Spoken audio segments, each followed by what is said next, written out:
Episode 200. How awesome is that? Let me hammer this out. G'day trendsetters. Welcome to episode 200 of the Train Smooth podcast. My name is Tim Egg. And just a giant, massive, fat thank you to every single person who tunes in, listens, subscribes, shares, likes, comments, all that good stuff. A big thank you to everyone who submits their questions. I never would have dreamt I would have got coming into this podcast, I really had no expectations. If it was going to succeed or fail. I've had podcasts in the past that were complete flops that I thought would do well. I had podcasts in the past that did well that I ended up, stopping because of time. This is nice. 200 episodes. I've said it a couple of times. I'm not here to flog my own crap. I'm not here saying, well, jump on my website and buy a plan and, you should do this. You become a member. I don't sell affiliate links. I'm not doing, sponsors. I'm not trying to promote sponsors. I'm not selling advertisement. I'm not doing anything. You send me your questions. I pump out the questions. I try and answer them the best I can. Sometimes I think after it, I probably should have did a bit of homework on that question, so I do apologise for those things. But just thank you to everyone. It really means a lot. I'm building Train Smooth into something I would have wanted for those first half a dozen years when I got into the sport. So I always think, what would my bald-headed mug look like, in year 1, year 2, year 3, year 4, getting in the sport. And that's kind of what I'm trying to do. Time kills me, but that's kind of what I'm trying to build anyway. Something, just a resource where what I would have wanted, and hopefully everyone else will want it as well. But yeah, I just like this podcast. It's nice. I'm able to talk. I like talking, and it just slowly grows each week. It's like every episode I get 1 or 2 new listeners, and it just slowly grows, and I just get more questions. And if I can't answer questions because I'm a week behind or I'm getting too many at once, I'll reply via email or whatever. But yeah, just thank you to everyone. Keep your questions coming in. My email address is tim@trainsmooth.com. I'm always happy to help. Help is always free. I'm not going to say, you're not going to send me in a question and I'm going to go, well, I could help, but it's going to cost you this. I will help for free. The sport's given me a heap, and a lot. When I first got into the sport, I had no one to talk to. I had no one to ask questions, and I remember, because I just went from a weekend warrior on the bike to going into an Ironman. And I remember I was following Luke McKenzie on Facebook, and I had a mate, Scotty Hunter, he became a mate because I asked him a couple of questions. He was more of a mate of a mate of a mate. And I was able to ask him questions, but I remember following Luke McKenzie on Facebook, and I was thinking, I didn't know whether, I had a question about socks. So I sent Luke McKenzie a question. Sorry, I have no one else to ask, but I asked him this question about socks, and he wrote back. He was very nice. And so so with that, I just want to create something. So if people come into the sport, or you've been in for a half a dozen years or so, you have a question, you just send it in. If I can help, I will. If I can't, I will do some homework or ask someone else and see if I can help, or I'll just say, sorry, it's out of my league. And I have done that a couple of times. But yeah, big, giant, fat thank you to every single one of you, awesome people, for tuning in. Yeah, never ask a thing from you guys, and I expect nothing back from you guys. But yeah, thank you very much. I don't know if I should actually, I'm 4 minutes 23, I don't know if I should actually have a question here. Question is from Sean. How should I incorporate treadmill into my endurance training? Treadmills are good. So they're good for leg speeds mostly, or in winter. They're great in winter. So, for instance, you wouldn't want to jump straight onto a treadmill for the first time and start doing intervals. I think the risks are a little bit too high for injury.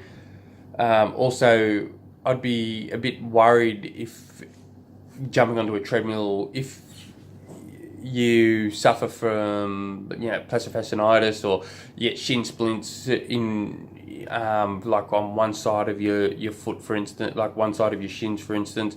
I'd probably, or you're coming back from injuries, or you got your Achilles pains or whatever. I'd probably avoid that at first, or I'd start off very slow. If you're injury prone, especially, I'd probably start off very slow and just do some easy runs into it and slowly build up. It's the people that you just go, right, I'm going to go in there, I'm going to do an hour run, and I'm going to add 20 times 1 minute fast, 1 minute easy. It's similar to the good old wind trainer sessions. I'd be a bit worried doing that straight off the bat. I'd probably put in a few, get your body used to it, and then slowly add into it. You can do. I'd be doing more faster sessions on it. Well, you can do threshold sessions. You can do faster sessions. Me personally, because I like talking about me, I like doing intervals on treadmills. Just plain out running on a treadmill is boring as crap. Running for a long period of time, like just if I went out and did a hard 30-minute effort, good warm up, 30-minute hard effort, and then cool down on a treadmill, that's going to be boring as crap for me. That would drive me insane. So I need a lot, similar to wind trainer. I need a lot of changes. It'd be. I really like that 20 times 1 minute. 1 minute fast, 1 minute easy. I really like that. Or do 90. 5 times 90 seconds fast, with 40 seconds easy. Then you change it to a couple of 30-second efforts, then incline it to some more 90-second efforts, and then 2-minute efforts. And I like to play around with it just to keep my mind active. But Zwift is really cool now.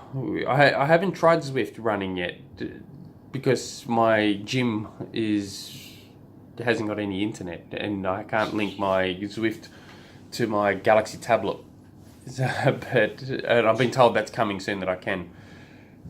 But that looks really cool, and that would probably drive me. I do think you need to add more. You see, this is, some people, especially since Lionel Sanders has come onto the scene, more people are doing a lot more running indoors and a lot more cycling indoors.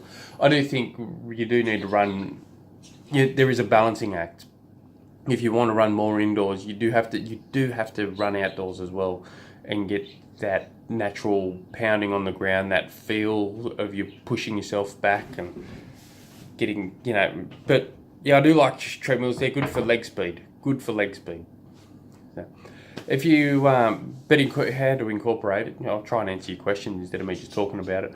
So, how do you incorporate it? Maybe just 1 day a week. Start off 1 day a week, making it your easy run, and then do your faster run on that. Or you can even do a brick session. So, for instance, you do an indoor training ride, hammer the hell out of that, and jump straight onto the treadmill and start running. You've got full control of your speeds with most treadmills. So you can just, even though I'm a big one more for running on effort, on feel, than it is pace. Like, for instance, I'll say run a race effort, not race pace. I don't give a crap what your pace is. I want to know what it feels like, and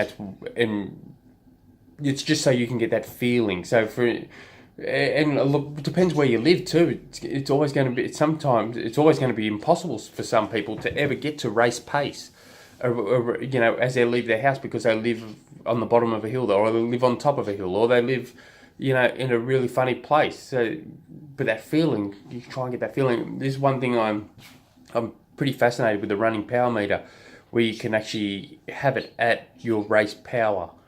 And I was supposed to get a running power meter back in April, but my wife decided to come. I had the budget and everything, but my wife decided to come up to Cairns with me for the Ironman. And so there went my power meter money, straight into her airfare. But so I'll probably get one very soon, hopefully. So, yeah. I do like it. I've done tons of reading on it. I've done tons of research. I've played around with graphs and stuff and data files with a running power meter, and it just reeks of awesomeness.